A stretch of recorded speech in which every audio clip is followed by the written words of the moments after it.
El encuentro lo llamamos con un nombre medio raro, ¿no? De la creación del hombre a la coronación de Dios, y enseguida, no sé si enseguida, pero espero que hasta el final del encuentro quede claro por qué el nombre, ¿ok? Y antes de empezar, sí debo decir que estar en vísperas de Rosh Hashanah y Bijlal de los Hagim este año, obviamente presenta yo qué sé, una problemática, suena muy duro, pero presenta una situación muy diferente a lo que suele pasar todos los años, ¿no? Incluso la gente se pregunta, bueno, ¿y cómo vamos a hacer para festejar? ¿O qué va a pasar en Simchat Torah? ¿Vamos a hacerlo de siempre? ¿No vamos a hacerlo de siempre? Entonces, creo que poder hacer un stop antes y pensar puede ayudarnos también a reencuadrar nuestros festejos en el sentido profundo que tienen, ¿no? O sea, cuando la gente se pregunta, ¿vamos a festejar? Yo siempre digo, ¿en qué estarán pensando? ¿En qué vamos a tirar fuegos artificiales? O sea, los festejos de nuestras fiestas no tienen que ver con eso, ¿sí? Tienen que ver con cosas mucho más profundas, si bien también la comida familiar y las reuniones familiares son súper importantes. Y yo creo que son importantes también en este momento no sé si de crisis, pero en este momento tan difícil que estamos viviendo, poder estar juntos, poder solidarizarnos, poder acercarnos, poder abrazarnos es parte de lo importante, pero no puede quedar solo en eso, ¿ok?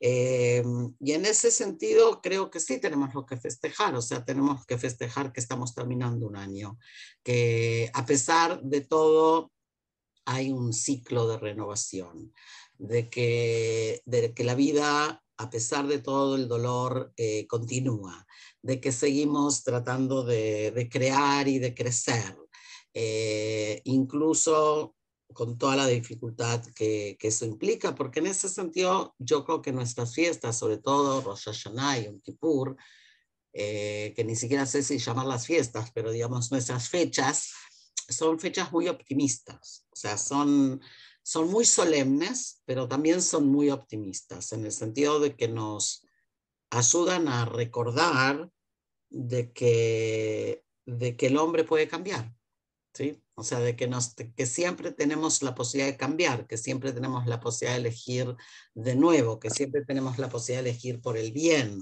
de que no está predeterminado que las cosas sean de una manera o de la otra. Entonces, en ese sentido, hablar de la renovación, otra vez, no es una cuestión automática. Sí, hay una renovación de la naturaleza que obviamente es automática, que no es lo que marcamos en Rosh Hashanah, eso lo marcaremos en Pesach con la fiesta de la primavera, pero sí tiene que ver con la renovación del hombre en el sentido, otra vez, de una renovación que tiene que ver con volver, si ustedes quieren, a nacer como la luna vuelve a nacer con el nuevo ciclo del mes, y no en vano sabemos que Rosh Hashanah es la única fiesta del calendario que es en luna nueva, o sea, es cuando la luna no se ve, cuando la luna va a nacer.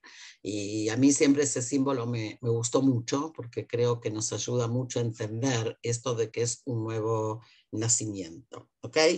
Pero antes de meternos con Rosh Hashanah, les cuento que hoy estuve en un encuentro de trabajo, y quien abrió trajo un pasaje talmúdico que hacía mucho tiempo que no lo tenía presente, que creo que incluso con algunas de ustedes lo estudiamos alguna vez, y decidí volverlo a compartir con ustedes porque creo que es muy apropiado para los días que estamos viviendo. Entonces, si me permiten, vamos a empezar por ahí, y se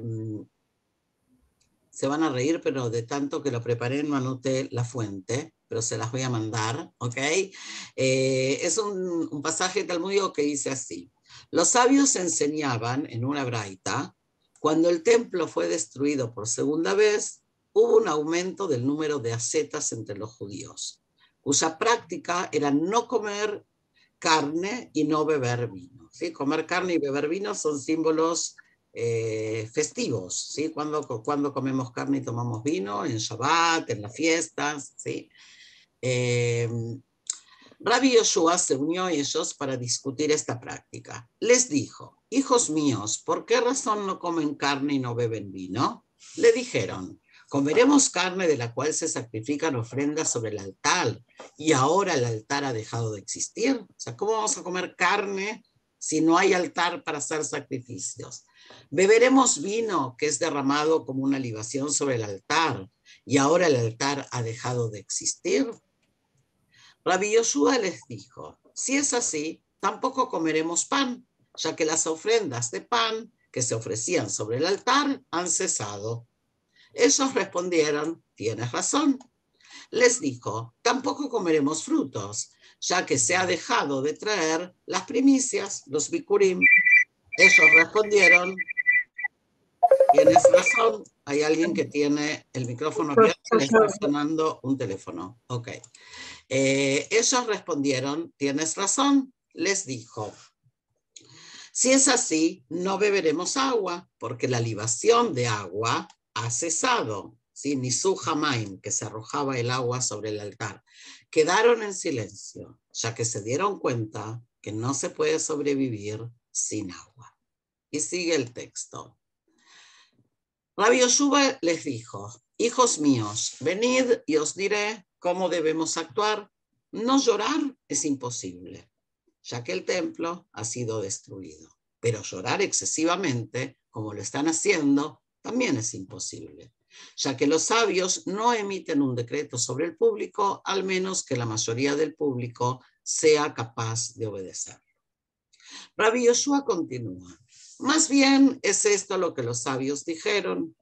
Una persona puede recubrir su casa con yeso, pero debe dejar una pequeña cantidad en ella sin yeso, para recordar la destrucción del templo. La Gemara intercede. ¿Y cuánto es una pequeña cantidad? Y ahí discuten cuánto es la cantidad, no importa ahora. ¿Sí?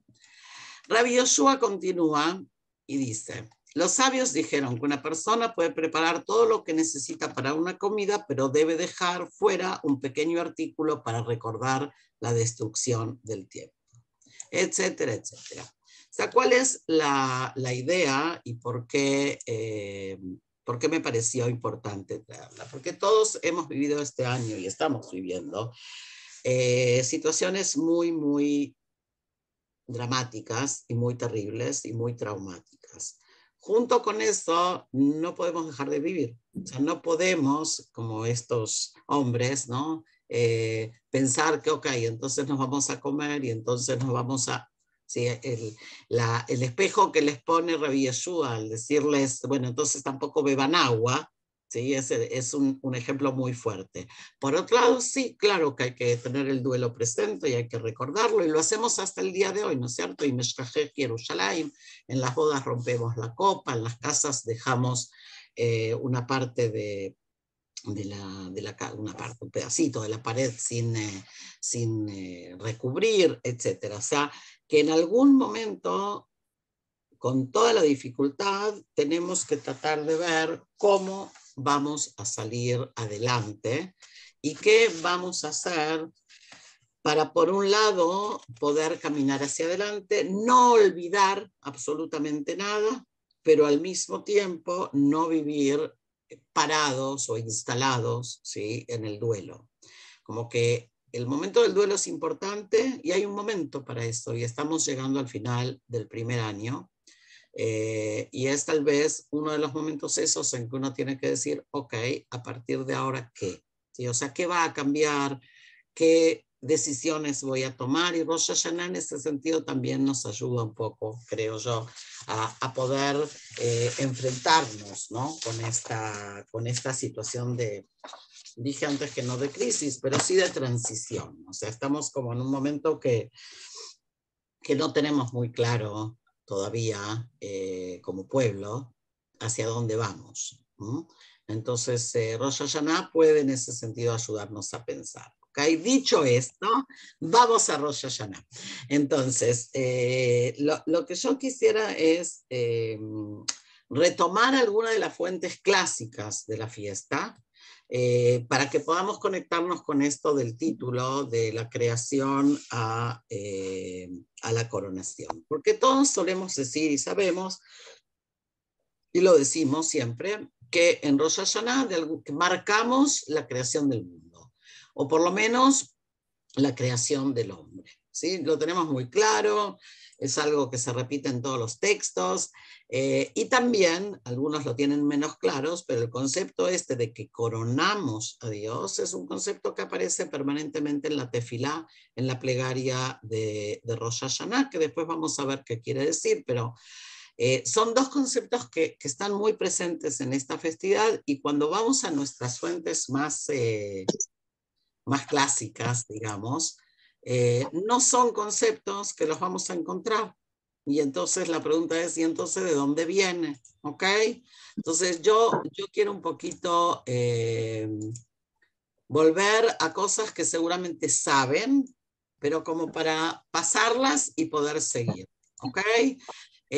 Nosotros tenemos la mención de este día de Rosh Hashanah en pocos lugares. Fíjense que tenemos en la Torá en 2 lugares, en Baikra, y fíjense que el día 1 del mes séptimo será para vosotros día de descanso, convocación santa, y lo conmemoraréis al son del shofar. O sea, en ningún lugar en la Torá se nos habla de Rosh Hashanah. Eso espero que esté claro, ¿sí? Se habla de Yom Truah o Zichron Truah, ¿sí? O sea, del toquido del shofar, fíjense en Bemidbar, y el día 1 del séptimo mes, no haréis labor, es día que se celebrará, al son del shofar. O sea, el tema fundamental, si tendríamos que decir cómo se llama el día en la Torá, se llama, qué sé yo, el día del shofar, o el día del toque, ¿sí? Del shofar, ¿sí? Y Rosh Hashanah, por supuesto, no aparece. Fíjense que ya en el Tanakh, si vamos a Teilim, a los Salmos, aquí nos aparece un nuevo concepto que tiene que ver con lo que dije antes sobre la luna. Tocad el shofar ante la luna nueva, o sea, nace el mes de Tishrei y se toca el shofar para anunciar. Y el pasuk dice, Tikú bejo de shofar, toca en la luna nueva el shofar, bekese leyom hagei, ¿no? En el kese es de la palabra ocultar, ¿sí? O sea, en lo oculto de nuestra festividad, ¿se entiende? Y preguntamos entonces, ¿qué querrá decir esta palabra kese? ¿Sí? ¿Qué querrá decir que se toca el shofar cuando está oculta la festividad? Contestan los sabios, de manera como siempre los sabios contestan. ¿En qué festividad la luna está cubierta? En Rosh Hashanah. O sea, aquí va a aparecer ya en el Talmud, ¿ok? Este concepto de Rosh Hashanah, no en la Torah, sino en el Talmud. En el único lugar que va a aparecer la palabra o el concepto de Rosh Hashanah en el Tanaj, en la Biblia, es Berosh Hashanah Baesor Lahodesh. Al principio del año, en el día 10 del mes, que tampoco es el día que nosotros festejamos Rosh Hashanah. ¿Qué festejamos el día 10 de Tishrei? Kippur. Kippur. Entonces, hay algo muy raro. O sea, ¿cómo se llega de estas fuentes toránicas a lo que nosotros sabemos que pasa hoy? O sea, es el día del juicio, es el día de la creación, es el día de la coronación de Dios. Todo eso es posterior. ¿Se entiende?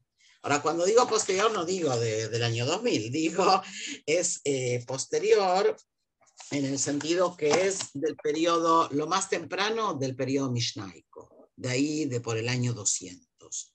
¿Okay? Y la pregunta es también, ¿con qué tiene que ver? O sea, ¿por qué durante este periodo se van a ir estableciendo otro tipo de narrativas, mensajes, etcétera? ¿Hasta acá estamos bien? ¿Sí? Si voy rápido o despacio, me avisan. ¿Ok? Yo Entonces, quiero hacer una pregunta espera que que yo no no me sé quedó quién, muy espera claro. un minuto, que no sé quién está hablando, levanten la mano. Silvia. Silvia, está Un hablando segundo. Silvia Fischer. Ok, voy a parar ahí. Sí, Silvia. Que no me quedó claro. En la Torá habla del primer día del tal mes. ¿Qué explicación se da? ¿Por qué ese mes y no otro? Como no se habla de Rosh Hashanah ni de nada específico, yo quiero saber si los sabios en algún lugar del Sí, Talmud o ahora lo algo vamos a ver. explican. Ah, Ahora lo perfecto. vamos a ver. O sea, la Torá en general no suele dar explicaciones. ¿Ok? Ah, claro, O sea, es verdad. normalmente las explicaciones o las interpretaciones o las preguntas son posteriores. Por eso es importante justamente esta aclaración. Tenemos muchas otras cosas que van a aparecer en la Torá, pero que el desarrollo, ¿sí? Va a ser posterior. Entonces, hay una Mishnah que muchos de ustedes conocen también, que habla de los 4 principios del año, ¿sí? Conocida por muchos de nosotros. Vamos a tratar de ver qué pasaba en Tishrei de acuerdo con esta Mishnah, ¿sí? Otra vez, solo como un recordatorio. Espero que sea solo un recordatorio. Quiero bajar un poquito más. Déjenme ver aquí. Hoy estoy con mucho texto. Ahí va. ¿Lo ven? Ok, entonces, opa. La Mishnah en Rosh Hashanah 1, o sea, abre con eso, va a hablar de 4 principios de año, ¿sí? Son 4 días del año que sirven como año nuevo, como Rosh Hashanah. La traducción de año nuevo es problemática, pero digamos como cabeza de año, ¿sí? Arba Rashei Shanimem, son 4 principios de año, cada uno con un propósito diferente. Y no se enumera, no voy a entrar en todo el texto, fíjense lo que está en rojo, ¿sí? El primero de Tishrei, que es el día de Rosh Hashanah, en definitiva, que nosotros marcamos Rosh Hashanah, es el año nuevo para contar los años, para calcular los sabáticos, los años de jubileo, para plantar. ¿Por qué los años de sabáticos y los de jubileo? Los sabáticos son cuando dejamos la tierra descansar, Descansar. ¿sí? Entonces, ¿cuándo se puede plantar? ¿Cuándo no se puede plantar? Y el tema de los diezmos de las verduras. O sea, cada Rosh Hashanah, cada principio de año tiene una función diferente de acuerdo al texto de la Mishnah. Y ustedes conocen también el año nuevo de los árboles, ¿no es cierto? En Tu Bishvat. Entonces hay 4 años. Muy bien, entonces acá podemos decir, ok, en la Mishnah primero, hay un libro en la Mishnah que trata sobre el tema de Rosh Hashanah. Quiere decir que el concepto ya está instalado. ¿Se entiende? O sea, si en el Tanaj no estaba instalado, cuando vamos unos cientos de años más adelante, el concepto ya aparece. No solo que aparece, sino que parece ser un concepto muy claro, muy utilizado, porque si no, no habría un libro, ¿no es cierto? Una masejet, un tratado que lleva el nombre de Rosh Hashanah. ¿Sí? ¿Hasta ahí estamos? Ahora, si avanzamos un poco más, fíjense que la Mishnah sigue, o sea, vimos la Mishnah, vimos perdón, me fui mal. Vimos el capítulo, vimos Rosh Hashanah 1, inciso 1. Y ahora vamos a ver Rosh Hashanah 1, o sea, capítulo 1, inciso 2. Fíjense lo que dice. Be'arba prakim aolam nidon. Antes nos habló de 4 años nuevos. Ahora nos habla de 4 momentos en el que el mundo es juzgado. Arba prakim shaolam nidon. Bepesach alatua, en Pesach se dicta el veredicto o el juicio en relación a los cereales. En Shavuot, en relación a los frutos. En Rosh Hashanah, todas las criaturas pasan ante él como ovejas. Hay toda una discusión si Bnei Marom es ovejas, no importa ahora. Y en Sukkot es juzgado el agua. ¿Por qué les traje esta fuente? Porque es el primer lugar donde va a aparecer lo que nosotros hoy hablamos, que es el concepto del día de juicio, ¿sí? O sea, cuando nosotros hoy hablamos, decimos, ¿no es cierto?, que en Rosh Hashanah empieza a ser juzgado el hombre, porque después, la verdad que la cima de este momento va a ser en Yom Kippur, ¿verdad? Donde se va a cerrar el veredicto, se va a cerrar el libro, decimos, ¿no es cierto? Nos deseamos que seas inscrito en el libro de la vida.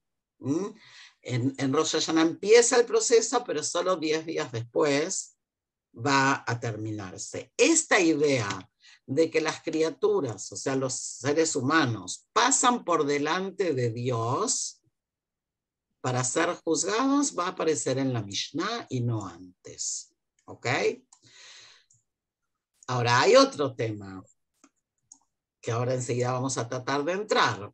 Dice aquí que el pueblo judío pasa delante de Dios, o dice aquí que las criaturas pasan delante de Dios.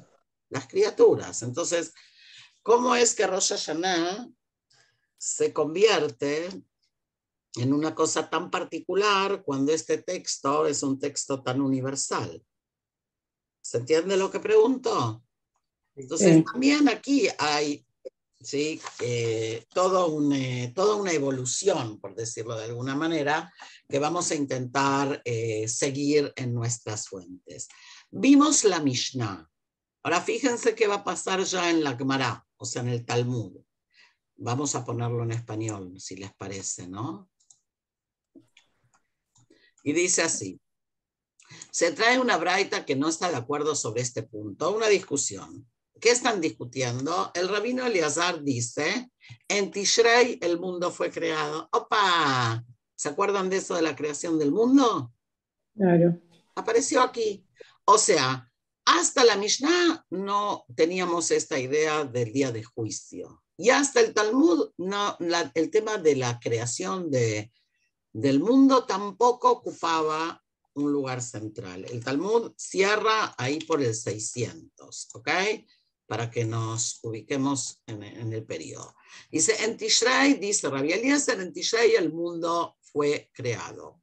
Y da un montón de otros datos y termina diciendo, en Nisan el pueblo judío fue redimido de Egipto, o sea, en Pesaj, y en Tishrei, en el futuro, el pueblo judío será redimido en la redención final.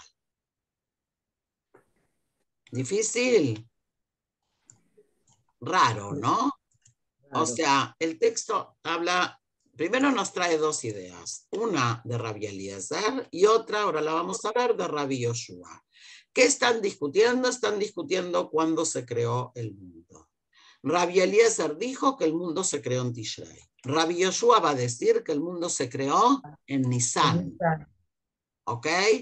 Rabbi Eliezer va a decir que el mundo se creó en Tishrei, perdón, que en Nisan, o sea, en Pesaj, el pueblo fue redimido en el pasado, cuando salió de Egipto, pero en el futuro la redención final va a ser en Tishrei. Punto. Rabbi Yeshua contesta, en Nisan el pueblo judío fue redimido de Egipto y en Nisan, en el futuro, el pueblo judío será redimido en la redención final. Parece chino básico, pero hay acá un juego muy interesante. Están discutiendo dos cosas. Están discutiendo, por un lado, cuándo se creó el mundo, si en Tishrei o si en Nisan. Pero ¿con qué lo están ligando? Lo están ligando no con el pasado, sino con el futuro. O sea, no están hablando de la redención, están hablando de lo que va a venir, ¿sí? No están hablando de lo que pasó. También, pero de Pajot Hashuf, es menos importante. Lo que está central aquí es con qué mes o con qué idea, por decirlo de otra manera, cada uno de ellos está ligando el tema de la redención. Entonces, uno lo va a ligar con Nisan, que Nisan tiene que ver con la libertad. Con la libertad, pero tiene que ver con Pesaj, tiene que ver con nosotros, en lo particular. Porque Pesaj no es la fiesta de la libertad universal. Pesaj es el exilio del pueblo judío de Egipto, la salida a la libertad del pueblo esclavo, etcétera. Que después querramos hacer de eso mariposas es otra historia, ¿sí? El valor de la libertad y todo lo que queremos, pero desde el punto de vista de la idea central, Pesaj es el nacimiento del pueblo judío, es un tema particular, nacional, si ustedes quieren. Mientras que si yo digo Tishrei, estoy hablando de una cosa que se vincula con un concepto totalmente universal, porque el mundo fue creado en Tishrei y el hombre va a ser redimido en Tishrei. O sea que hay como un juego, si ustedes quieren, o una tensión entre estas dos ideas de lo particular y lo universal, ¿sí? Rosh Hashanah en ese sentido hoy, en el siglo XXI, es tal vez la fiesta más universal que tenemos.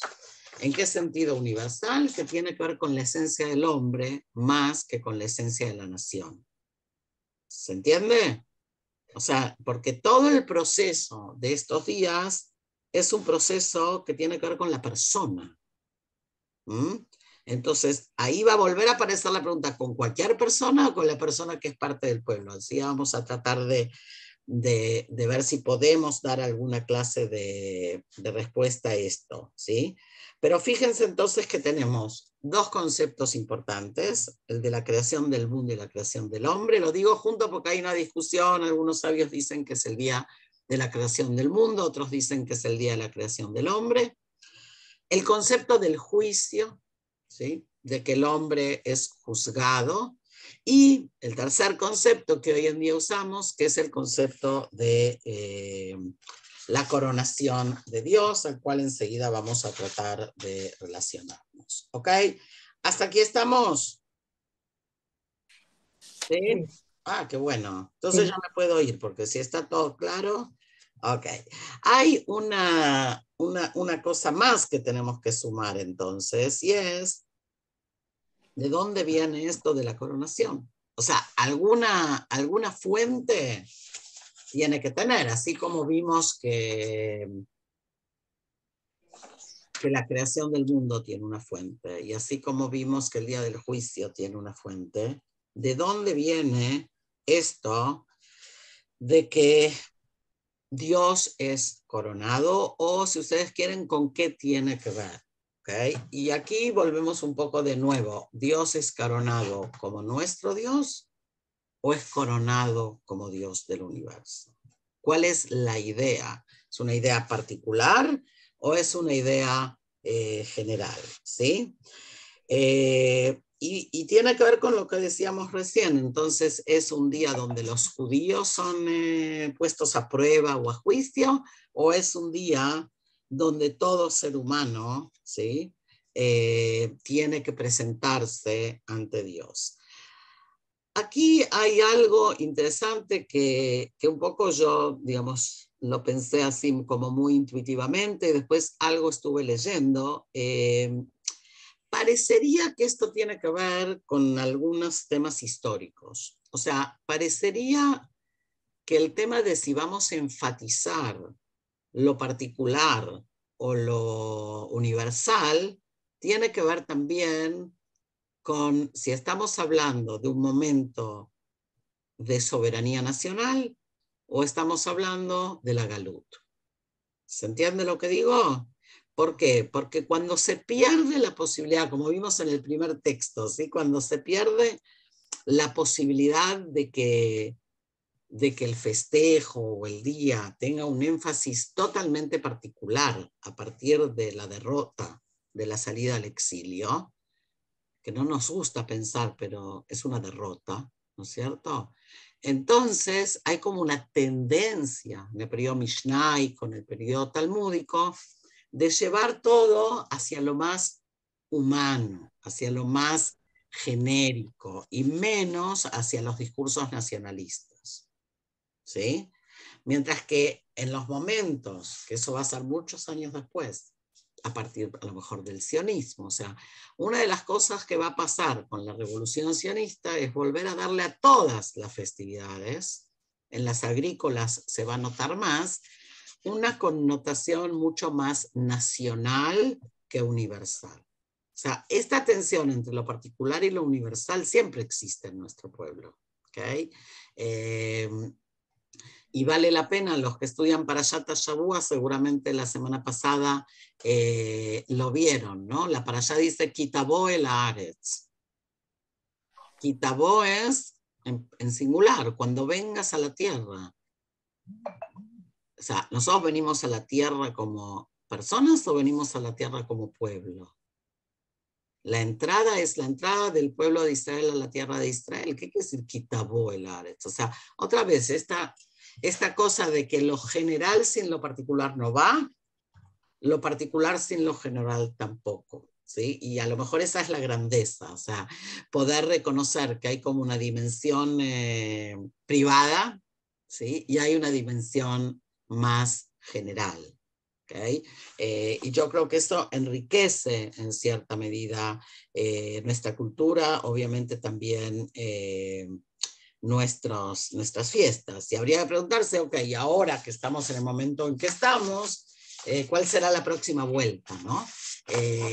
¿Será una vuelta hacia algo más nacional, hacia algo más general? Pero bueno, no tenemos la bola de cristal para averiguarlo, pero vale la pena prestar un poquito de atención en ese elemento. Entonces, ahora recién vamos a poder empezar a llegar a este elemento de la coronación de Dios, que otra vez tiene en su sonido, por lo menos, una connotación muy, muy universal y muy poco nacional, ¿sí?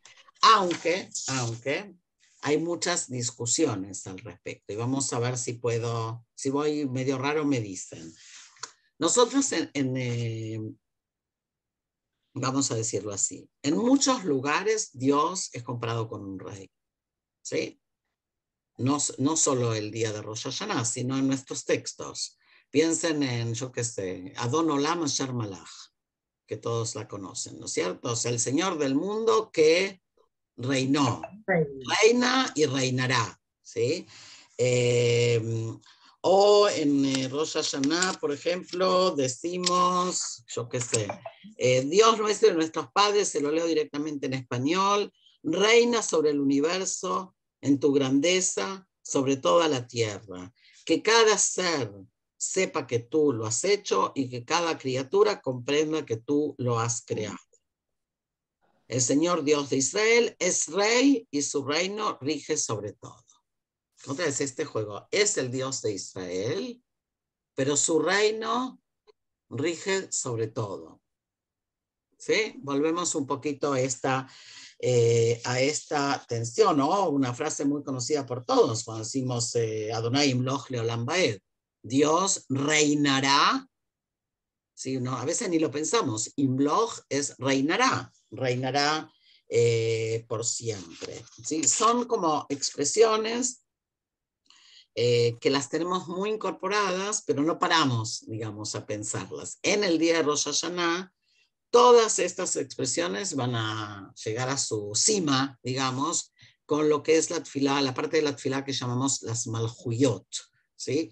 En Rosh Hashanah hay tres, en el Musaf de Rosh Hashanah, hay tres, digamos, partes que se agregan, que son las malhuyot, las shofarot y las zichronot. ¿Sí? O sea, lo que tiene que ver con la coronación de Dios, lo que tiene que ver con el recuerdo y lo que tiene que ver con el shofar. Por eso en Rosh Hashanah, ¿no es cierto? El elemento central, de hecho yo creo que es tal vez la única mitzvah en el día de Rosh Hashanah, es tocar el shofar. ¿Sí? No es que tenemos como en Yom Kippur otras mitzvot. ¿Sí? Entonces, o sea, hacemos la tefilá, pero la mitzvah es el toquido del shofar. O sea que este elemento de la coronación, que tiene mucho peso, pero que también pasó algo muy interesante. Si antes hablábamos de lo nacional o lo universal, aquí podemos hablar de lo religioso y lo secular. ¿Sí? A los oídos del mundo secular, hablar de coronación de Dios suena feo. ¿Verdad? Suena raro, suena, ¿qué querrá decir esto? Entonces es como un elemento que en muchas comunidades fue muy dejado de lado. Si ustedes piensan, las que crecieron no en el marco de una familia religiosa, sino en un marco judío secular, este concepto de la coronación de Dios ni aparecía. ¿Sí? O sea, ¿quién habla de la coronación de Dios? Los que van al templo, los que hacen el rezo, pero los que no van al templo y no hacen el rezo, o lo hacen de arribita, digamos, no era un elemento sobre el cual la gente se detenía. ¿Okay? Tiene que ver con todos estos procesos de secularización. Ahora, hay un salmo, que quiero ver si tengo anotado aquí el número, sí, el Salmo 47, ¿ok? Para que lo puedan también después revisar, que es tal vez el salmo más claro que habla sobre el tema de la coronación de Dios. Y dice, se los leo en hibrid para las que lo conocen, la menatzeach lebnei korach mismor, kol ha'amim tikukaf, ariu lelokim bekol rinah, o sea, todos los pueblos van a aplaudir, todos los pueblos van a aplaudir, y van a cantarle a Dios con alegría. Que Hashem Elión Norá Melech Gadol al Kolaretz, porque Dios es grandioso y es el rey sobre toda la tierra. Entonces, otra vez, aquí el elemento es un Dios, que es nuestro Dios, pero que es el Dios para toda la tierra. Volvemos de nuevo a esto. Y fíjense que después dice, Ki Melech Kolaretz Elokim Zamru Maskil, Melech Elokim Elagoim, Elohim Yashav al Kiseh Kodsho, está sentado sobre su trono y desde ahí, ¿sí? De alguna manera, se convierte en el Dios de toda la tierra. Hay una discusión muy interesante de si existía de verdad algún acto de coronación. Los investigadores discuten. ¿Puede ser que había en el templo en el día de Rosh Hashanah una especie de ritual de coronación de Dios? Y algunos dicen que sí, la mayoría dice que no. ¿Okay? La mayoría dice que hablar en términos de coronación tiene que ver con, otra vez, con un lenguaje metafórico, que no tenemos ninguna indicación de que había alguna clase de ritual de coronación. ¿Sí? Porque también podríamos pensar, en el templo había sacrificios, había toda clase de rituales, ¿por qué no podría haber un ritual de coronación? Se toca la trompeta, como cuando viene el rey, que es el shofar, ¿no es cierto? Si ustedes ven alguna película de, yo qué sé, de la coronación de la reina Victoria, sí, van a ver las trompetas, las marchas, se pone la corona, perfectamente puede ser un ritual de coronación. Vienen otros investigadores y dicen, no hay tal cosa. ¿Sí? Sino que esto tiene más que ver con un asunto conceptual. No tenemos ningún registro de que haya habido un ritual de ese tipo y tampoco queremos pensar que pudo haber un ritual de ese tipo porque suena un poco pagano, ¿no? O sea, andar diciendo que en el templo había un ritual y se ponía una corona. ¿Se entiende? Entonces, la mayor parte de los investigadores se van a ir hacia una cosa más abstracta, más conceptual. Y ahí empieza tal vez el tema que yo creo que es importante y es, ¿por qué hace falta pensar a Dios como rey? O sea, ¿de dónde viene? ¿Qué aprendemos o de qué nos sirve, no? Digo yo, pensar a Dios como rey. ¿En contraposición de qué? ¿Se entiende la pregunta? O sea, generalmente cuando nosotros decimos tal cosa es porque tiene que cumplir alguna función en nuestra mente, en nuestro espíritu, en nuestro corazón, si no tampoco es algo que perdura a lo largo del tiempo. Yo creo que tiene que ver, y en esta época es importante a lo mejor marcarlo, con que estamos hablando, fíjense, de que es nuestro rey, pero va a reinar sobre todos. En ningún momento se nos dice cómo es que esto va a suceder. sea, ¿cómo es que Dios se va a convertir en el rey de todos? ¿Sí? Ni se nos da ninguna orden de que hagamos algo para que Dios sea el rey de todos. ¿Se entiende lo que digo? Entonces hay aquí otra vez dos aspectos. Hay un aspecto que es interesante y es, si yo corono a Dios, no corono a los hombres. Eso creo que es para el mensaje para mí, por lo menos, más importante. ¿Sí? O sea, hoy hablaba con unas maestras que estábamos viendo la historia de, ¿se acuerdan de las parteras y Moshe y en Egipto y las parteras que no le hacen caso?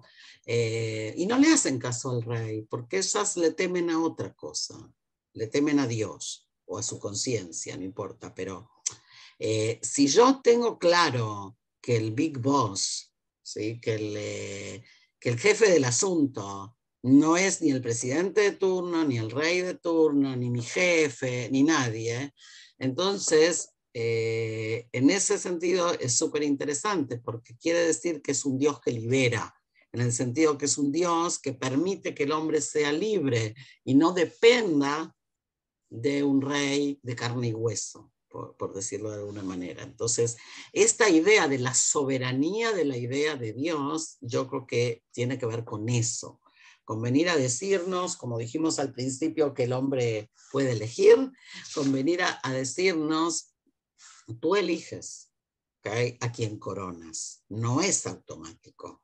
Tú puedes coronar a Dios o puedes coronar a otro. Nuestra recomendación sería que corones a Dios en el sentido de que coronar a Dios de alguna manera nos conecta, primero nos conecta con esto de que fuimos creados a imagen y semejanza. O sea, nosotros hay algo por encima de que me libera de mis ataduras hacia el hombre, en el mal sentido, ¿no? O sea, no de mi responsabilidad, sino de mis ataduras, de mi sumisión ante otros hombres, ¿okay? Porque el poder terrenal, el poder de los hombres es un poder que domina, mientras que aquí estamos hablando de otra clase de presencia y creo que es importante. Yehuda Levi había escribió ese poema tan bonito que decía Avdei Zman, Avdei Abadimem, Avdei Hashem, Ulevat Hofshi. O sea, los siervos del tiempo son siervos. El siervo del hombre es el único que es libre. El siervo de Dios es el único que es libre, ¿no? Que es una contradicción, porque es un siervo pero es libre. Y creo que es importante recordar esto en estos días, a partir también de la situación que estamos viviendo. Nosotros nunca salimos a una guerra santa y nunca salimos a una cruzada. A pesar de pensar en nuestra cultura, otra vez que quisiéramos pensar que el Dios en el cual nosotros creemos debería de ser coronado o elegido a lo mejor por toda la humanidad. Es un concepto que está, pero no es un concepto que está siendo permanentemente bombardeado, si podemos decir. Incluso les dije, es un concepto que fue relegado en algunos momentos, que fue relegado incluso en su parte positiva, ¿no es cierto? Porque esto de que el hombre es libre, creo que tiene muchísimo, muchísimo valor. No se trata de una imposición, ¿sí? Los pueblos van a venir y van a aplaudir, si van a querer, si no van a querer, no van a venir, ¿sí? O sea, toda nuestra idea de un mundo futuro mejor, mesiánico, cada uno que lo llame como quiera, tiene que ver con una elección y no con una imposición. Y creo que en los momentos históricos que estamos viviendo, vale la pena recordarlo, vale la pena recordar que a lo largo de la historia ha habido ya otras guerras basadas en conceptos religiosos o en conceptos de la prioridad, ¿sí? De una cultura sobre otra, o de una creencia sobre otra, o de un Dios sobre otro. Y nosotros en ese sentido estamos en otro lugar. Por eso creo que es súper interesante, por lo menos para mí, esta tensión entre lo particular y lo universal. Lo universal como un mensaje que le traemos al mundo, no como una imposición que le traemos al mundo. ¿Sí? No se trata de ir a conquistar ahora a los que piensan de otra manera. No hay ir a matar herejes. ¿Sí? Y creo que eso es una idea muy importante que deberíamos de poder recuperar, ¿sí? Para nosotros. ¿Okay? Entonces, ese es un poco lo que, sí, la vuelta que yo le di cuando estaba pensando en el Rosh Hashanah de este año, ¿no? Esta idea de que por un lado el concepto este de la creación es la creación del hombre, no es la creación del judío, ¿sí? Es la creación del hombre hecho a imagen y semejanza. Por eso también el concepto de la coronación también se vincula con que es el hombre, ¿sí? Otra vez, no es el Yehudí, es el hombre quien va a decidir si corona o no corona y a quién corona. ¿Ok? Entonces, yo, si les parece, abrimos un poquito, yo qué sé, reflexiones, preguntas. No sé si fue muy enredado y si fue, ¿qué vamos a hacer? Pero avancemos, tenemos unos, yo qué sé, unos 15 minutos para dialogar un poco. ¿Les parece? ¿Quién se anima? Levanta la mano y ahí vemos si damos la palabra. Y mientras me tomo un vaso de agua. Yo puedo empezar porque me tengo que ir enseguida. Dale. Perdón. Y después Paulina levantó la mano, ¿verdad? Ah, Sí. perdón, no sé Dale, si quiere Silvia. Paulina. Bueno, eh, muy interesante. A ver, no sé si rescaté bien, pero yo rescato, era mi asociación que iba haciendo mientras te escuchaba. Esta es la gran diferencia cuando hablamos de coronar a Dios, etcétera, etcétera. ¿Por qué a Dios y no a un jefe, ni a un rey, ni etcétera? Porque es la gran diferencia entre el hombre y Dios.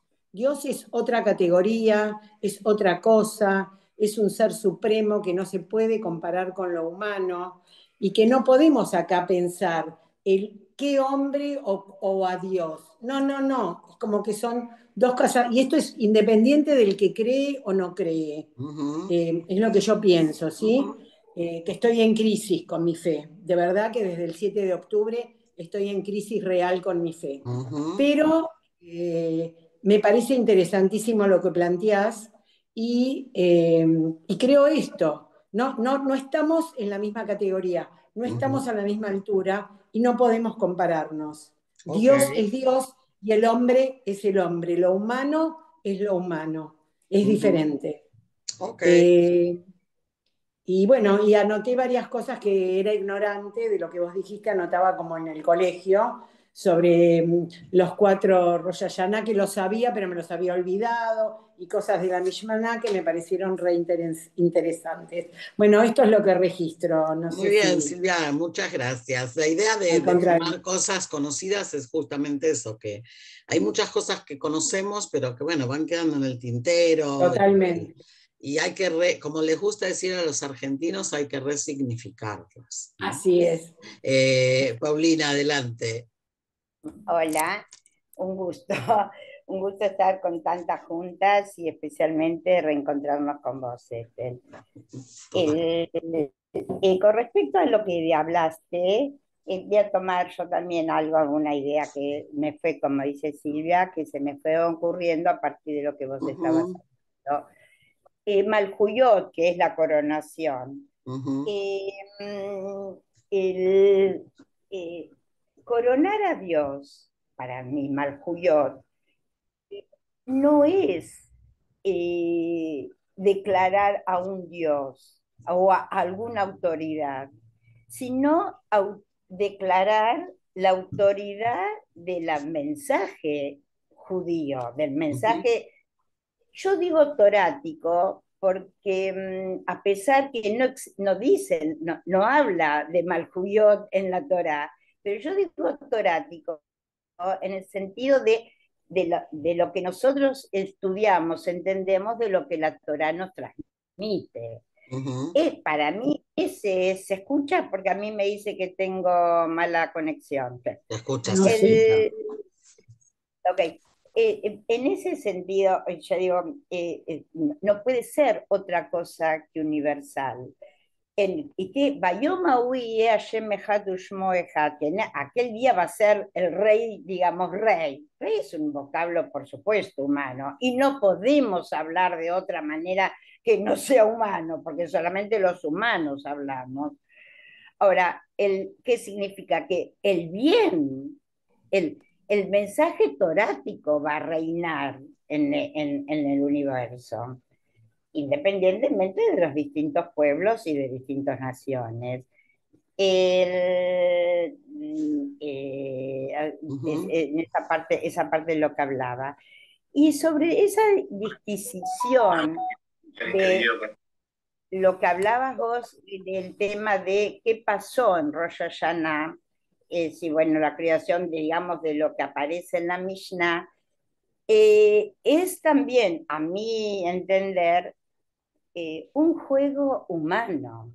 En realidad, Dios es atemporal y espacial. El tema de espacio y tiempo son dos parámetros humanos. Es decir, no cambia si fue creado el mundo o fue creado el hombre, si, no cambia desde lo divino, pero exactamente como para ponerle a nosotros fecha y lugar. Bueno, eso les comparto. No, sin duda, por eso dije que es un idioma metafórico, ¿sí? El hecho de hablar de un rey. Ahora, ¿qué pasa? Que a veces el riesgo del idioma metafórico, por eso es importante volver sobre estas cosas a mi gusto, es que muchas veces, incluso personas adultas, se quedan muy enganchadas con la imagen, ¿sí? Lo cual le baja a la profundidad de lo que estamos tratando de decir. Por eso la idea de la coronación está tan vinculada, Paulina, con la idea de Aharita Yamim, o sea, con la idea de la redención, ¿sí? O sea, porque ¿qué es en definitiva ese final de los días? Es justamente la concreción de una sociedad ideal, utópica, justa, cada uno que use las palabras que quiera, ¿no? Perdón, pero que Sí. nunca va a llegar. No, claro, es la aspiración, es la utopía. Siempre se lo espera Así y es. nunca va a llegar, porque no puede llegar. Bueno, eso lo decimos nosotros. Hay algunos que van a decir que va a Bueno, llegar, pero ¿no? no podemos Sí, otra cosa que decir lo que Exacto. mejor. Pero tiene que ver con esta aspiración permanente o lo que yo digo siempre es como el norte, ¿no? Hacia el cual ponemos la brújula Inspiración. La para zanahoria. caminar hacia ese lugar, ¿sí? Por eso me parece que es interesante. Veo que hay otra mano. Ah, Milady. Sí, Milady Guerrero, sí. levantó la mano. Buenas noches para todas, gracias por la invitación. Hablo desde Pereira, Colombia, y muy complacida con la charla. Entré un poquito tarde porque no me funcionaba, estoy de mi celular porque estoy en horario de oficina, entonces me enredé un poquito, pero bueno, aquí estoy. Me llamó la atención el tercer elemento, el tercer concepto de lo que es Tirri, que es la coronación de Dios. Yo siempre lo había trabajado: creación del hombre, juicio del hombre, creación del hombre, juicio del hombre, discusiones, va, viene, etcétera. Pero coronación de Dios me impactó mucho. ¿Por qué? Porque uno dice en la tefilá, vino malkeino, vino malkeino, vino, repite, vino malkeino. Pero imagínense que cuando yo digo que... Vino Malkeinu en la numele gelata. O sea, Sí. Dios nuestro Padre, no tenemos rey excepto tú. La frase completa es, ¿eh? O sea, que alguien haya decidido borrarle la otra mitad es otra historia, pero la frase completa dice Dios Padre nuestro o Padre nuestro Dios, que eres el único rey. En la numele gelata no tenemos otro rey que no seas tú. Está muy, muy presente en la tefila. Perdón, mi lady, que te interrumpí. No, Coronar a Dios, dije yo, es no coronar al hombre, pero lo dije en otro sentido. Lo dije no coronar la autoridad de un hombre sobre mí, Pero también podemos pensar que coronar a Dios es coronar lo humano, en el sentido de que lo humano también tiene que ver con lo divino que hay en nosotros, que tiene que ver justamente con lo que Paulina de alguna manera insinuó, que tiene que ver con lo ético, con lo moral, con la libertad de elegir, ¿sí? Entonces es una cosa un poco más compleja, no podemos únicamente hablar de que me someto al poder de Dios, ¿ok? Esto yo creo que sería también un error caer en esto, pero bueno, no nos da para abrir ahora toda esa discusión. Mi invitación, por lo menos como les dije cuando empezamos, vamos a entrar a unos hagim que no van a ser sencillos. Me imagino que en Israel la situación va a ser un poco más difícil todavía que para ustedes allí. Pero con todo y todo, creo que tenemos que darnos esta posibilidad de parar, de volver a esta idea de la renovación del ciclo, de volver a pensar que aquello que cae vuelve a surgir y a levantarse, y que justamente el inicio del año es un buen momento, también personal en ese sentido, pero también nacional, esperemos, para poder hacer una revisión, ¿sí? De algunas de las cosas y poder intentar empezar el año con nuevas fuerzas. Así que desde mi lugar, por lo menos, esa era un poquito la intención de hoy. Primero retomar el diálogo que lo teníamos un poco interrumpido por todas las circunstancias. Espero poder seguir manteniéndolo. Y por otro lado, esta cosa de no perder el horizonte de lo que es importante y lo que no es importante, ¿sí? Yo sé que hay mucha gente que en Rosh Hashanah se preocupa mucho por la cocina.